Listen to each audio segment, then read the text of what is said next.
Imagine a single speech, delivered in the heart of apartheid South Africa on February 3, 1960, that sent shockwaves across an entire continent, echoing from the bustling streets of Lagos to the dusty townships of Soweto.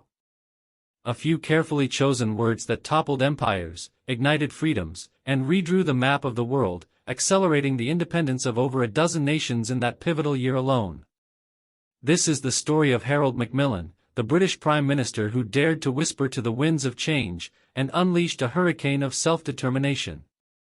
Welcome to The Wind of Change, How Harold Macmillan Shaped Modern Africa.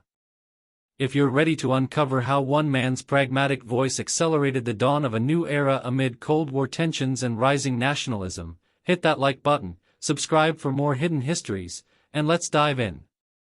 Harold Macmillan wasn't your typical empire builder. He was a survivor shaped by the brutal realities of 2 world wars and the fading illusions of imperial glory. Born in 1894 into a wealthy publishing dynasty, his grandfather founded Macmillan Publishers. He was a scholarly Etonian who volunteered for the Grenadier Guards in World War I, only to be gravely wounded at the Somme in 1916, where shrapnel tore through his body, leaving him bedridden for months and haunted by the trenches' mud and madness. That experience, he later confided, taught him the folly of rigid ideologies and the value of flexible realism. Fast forward to the 1950s, as Chancellor of the Exchequer under Anthony Eden, then Prime Minister from 1957 after Eden's Suez-induced downfall, Macmillan inherited a Britain gasping for breath. Suez, that disastrous 1956 invasion of Egypt alongside France and Israel over the nationalized Suez Canal, a desperate bid to cling to imperial prestige that backfired spectacularly under U.S. economic threats and Soviet saber-rattling, forcing a humiliating withdrawal and exposing Britain's diminished global clout. It was a rude awakening. The sun was setting on the British Empire, fast, with Sterling in crisis and allies questioning London's resolve. But Africa? That was the jewel in the crown, or so the old guard, with their maps of pink dominions, thought. Vast, resource-rich, and teeming with over 200 million people under colonial rule, from the Gold Coast's cocoa fields to Kenya's highlands, Britain clung tight, administering through indirect rule and divide-and-conquer tactics. Yet cracks were showing everywhere.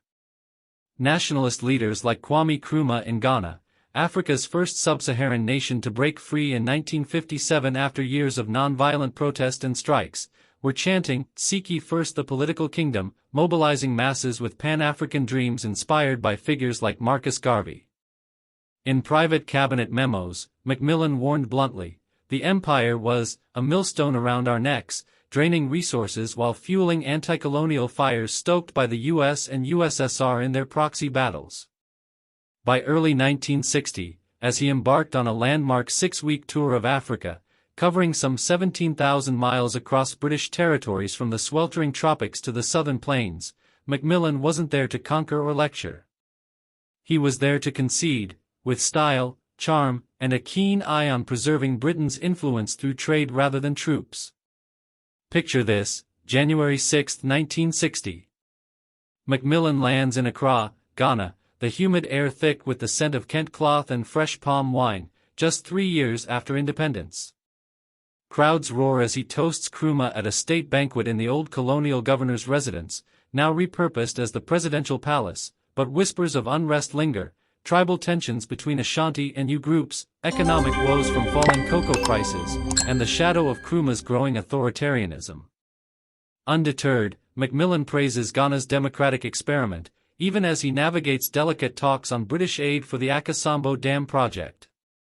He moves on to Nigeria, Africa's most populous colony, where federal negotiations in Lagos simmer like a pot about to boil over amid ethnic divides between the Hausa Fulani North, Yoruba West, and Igbo East, tensions that would tragically erupt in the Biafran War just 7 years later. Here, Macmillan plays the seasoned diplomat, nudging toward unity in marathon sessions at the Constitutional Conference, shaking hands with emerging leaders like Nnamdi Azikiwe and Ahmadu Bello, while privately noting the fragility of the Federation in his diary, a giant asleep, but stirring dangerously. Anecdotes from the tour paint a vivid picture. In Freetown, Sierra Leone, he dodges a sudden downpour during a parade, quipping to aides about Africa's way of washing away the old order. In Khartoum, Sudan, already independent since 1956, he listens to fervent speeches on Arab-African solidarity, absorbing lessons for Britain's own retreats. But the real drama? It's brewing in the south, where the tour culminates. South Africa, under the iron-fisted Prime Minister Hendrik Verwoerd, a former psychologist turned architect of apartheid, embodies the empire's darkest hangover, a system of racial segregation codified into law since 1948, enforcing separate development through pass laws, forced removals, and brutal suppression of the African National Congress. Verwoerd, ever the host with ulterior motives, invites Macmillan to address a joint session of Parliament in Cape Town on February 3, expecting a pat on the back for civilized, white rule and assurances of British support against Kaffir threats.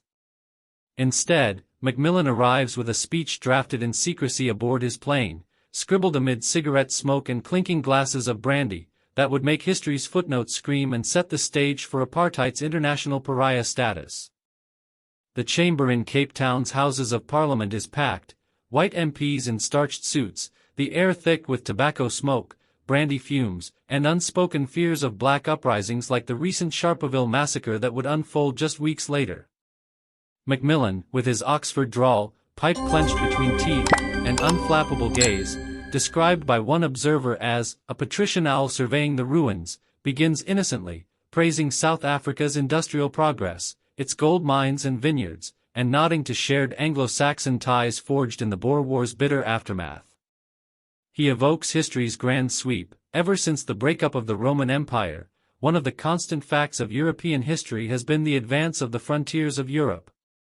But now, for the first time since the Roman Empire, the process is reversing.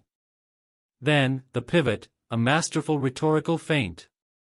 The wind of change is blowing through this continent, he declares, his voice steady but resonant, and, whether we like it or not, this growth of national consciousness is a political fact.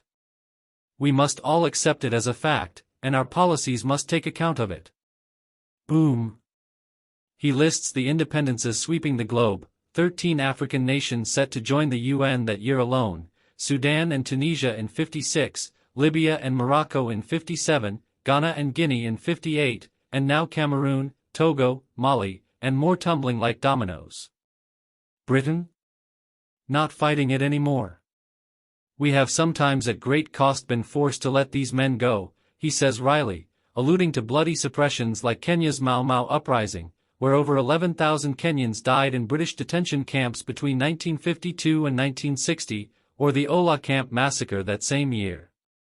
But here's the gut punch for Verwoerd. Macmillan calls out racial policies that dim the prospects of harmony, warning that the wind of change cannot be ignored and that estrangement between white settlers and African populations risks intensifying the divisions which still exist. No direct attack on apartheid. Macmillan was too sly, too attuned to Verwoerd's thin-skinned nationalism for that, but the implication? Crystal clear, laced with Cold War urgency. Ignore this at your peril, lest Soviet influence fills the vacuum. There are some of you who may think that these words are not in keeping with the traditions of this parliament, he adds, preempting backlash, but I am convinced that in this matter we are dealing with a force which is as natural as it is inevitable. The room erupts in chaos, cheers from the opposition United Party, stunned silence from the nationalist benches, one MP reportedly muttering treason under his breath. Verwoerd? His face a mask of controlled fury, he fires back the next day in a blistering rebuttal, accusing Macmillan of surrendering to barbarians and betraying Western civilization, even as he privately fumes in memos about the speech's insidious timing. But outside, the world listens raptly. The BBC broadcasts it live across Africa and Europe, shortwave radios crackling in mud huts from Dakar to Dar es Salaam. Headlines blaze from London to Lagos, Empire's End, or Macmillan bombshell shakes Pretoria. For Africans tuning in, from Nairobi's intellectual cafes where Jomo Kenyatta's allies huddled, to Johannesburg's Sophiatown townships where jazz legends like Miriam Makeba whispered of hope, it was validation, a crack in the colonizer's facade. As Nkrumah later wired from Accra, your words have given courage to the oppressed. What did this mean on the ground? Everything, a catalyst that turned decolonization's trickle into a torrent, as Macmillan's realism collided with the inevitable. Pre-speech, independence was piecemeal, post? A flood that reshaped the continent. By October 1960's end, Nigeria, Africa's demographic and oil-rich giant, gains freedom in a joyous ceremony at racecourse in Lagos, its green-white-green flag hoisted amid highlife music and speeches by Azikiwe, symbolizing a federation born from those very talks Macmillan nudged. Tanganyika follows in December 61, birthing modern Tanzania under Julius Nyerere's Ujamaa socialist vision of communal villages and self-reliance, with Nyerere crediting the speech for unleashing the psychological chains. Even stubborn holdouts like Portugal and Belgium feel the gust. Angola and Mozambique's guerrilla wars intensify under MPLA and Frelimo banners, while the Congo erupts in post-independence chaos after Belgium's hasty June 1960 exit, Lumumba's assassination a grim footnote to the scramble for Africa redux. Macmillan's tour wasn't just talk. Back in Westminster, he fast-tracks the Commonwealth Relations, No. 2, bill, granting independence to 17 territories by 1962, from Sierra Leone to Jamaica, while pouring aid into stabilizing new states, £100 million pledged in the first year alone. Ghana's Nkrumah cables effusive thanks, hosting Macmillan again in 61, Kenya's Kenyatta, released from jail in August 1961 after the speech's moral momentum, sees the path cleared for Uhuru in 1963, later telling biographers the words echoed like thunder in our cells. But it wasn't all triumph. The speech exposed fractures like fault lines. South Africa's isolation deepens. Verwoerd withdraws from the Commonwealth in May 1961, declaring a republic in a referendum fueled by resentment, paving the way for decades of sanctions. In the broader scramble, hastily drawn borders birthed conflicts. Nigeria's ethnic fissures lead to Biafra's 1967-70 tragedy, claiming 1 million lives. Rhodesia's Ian Smith defies the winds with his 1965 unilateral declaration of independence, sparking a Bush war until 1980, and the Congo crisis spirals into UN interventions and Cold War meddling. Yet, zoom out, Macmillan's realism midwifed modern Africa, fostering a post-colonial order where Britain pivoted from gunboats to goodwill, with trade volumes tripling by decade's end. Pan-Africanism surges. The Organization of African Unity forms in Addis Ababa in 1963, its charter echoing Macmillan's call for partnership over paternalism, uniting 32 nations against neocolonialism. Economically, the Commonwealth's 54 members today trace roots to that era, with intra-African trade now booming under AfCFTA, a testament to seeds sown in 1960. Let's humanize this whirlwind with stories from the storm's eye. Take Obafemi Awolowo, Nigeria's fiery Yoruba leader and architect of the Western region's welfare state. In his 1960 autobiography, he reflected how Macmillan's words emboldened Federalists during Lagos talks, averting balkanization by framing independence as a shared destiny, a wind that lifted us all, not scattered us. Or consider Julius Nyerere, Tanganyika's philosopher king, who upon hearing the broadcast in Dar es Salaam, rallied teachers' unions with a Swahili translation, declaring it the death knell for white supremacy's illusions, fueling his push for Arusha Declaration socialism. And the women, too often footnotes, Ghana's market mammies, like the legendary Mame Dakono, who smuggled funds from Accra's Makola stalls to Nkrumah CPP, found in the speech a global spotlight on their quiet revolutions. In South Africa, Lillian Ngoyi, the fiery ANC Women's League president, whose 1956 treason trial had already galvanized thousands, used bootleg radio copies to rally Alexandra Township marches, later saying in interviews, "Macmillan's wind fanned our fire, now the world sees our smoke." Even ordinary voices, a young Kenyan teacher in Nyeri, interviewed decades later by BBC, recalled huddling around a communal radio during Mau Mau restrictions, tears streaming as Macmillan spoke. For the first time, the Mzungu admitted we were men, not subjects. Macmillan himself? The chain-smoking bon vivant, plagued by chronic health woes, a 1963 prostate operation amid the Profumo scandal forced his finest hour, resignation at 69, poured his regrets into memoirs like Winds of Change, 1966, calling the speech a nod to Churchill's defiance, ironic given how he dismantled the old lion's roar. I felt like a midwife at the birth of a new world, painful but necessary. Harold Macmillan's Wind of Change wasn't just a speech, it was a surrender to inevitability, a bridge from colony to commonwealth that acknowledged Africa's agency amid superpower chess games. It shaped borders drawn in haste yet defended with passion, birthed nations from the ashes of empire, and reminded us, power listens when the people demand it, their voices amplified by radio waves and resolve. Today, as Africa rises, leading in renewables with Morocco's Noor solar complex powering 1 million homes, culture via Afrobeats anthems topping global charts, and innovation through Kenya's Silicon Savannah birthing unicorns like M-Pesa, it carries lessons of adaptation over arrogance, unity over division. Those winds still blow, from the Sahel's youth-led democracies to the Cape's post-apartheid rainbow. What do you think? Did Macmillan save the empire's soul by evolving it, or just hasten its funeral with elegant eulogy? Drop your thoughts in the comments below.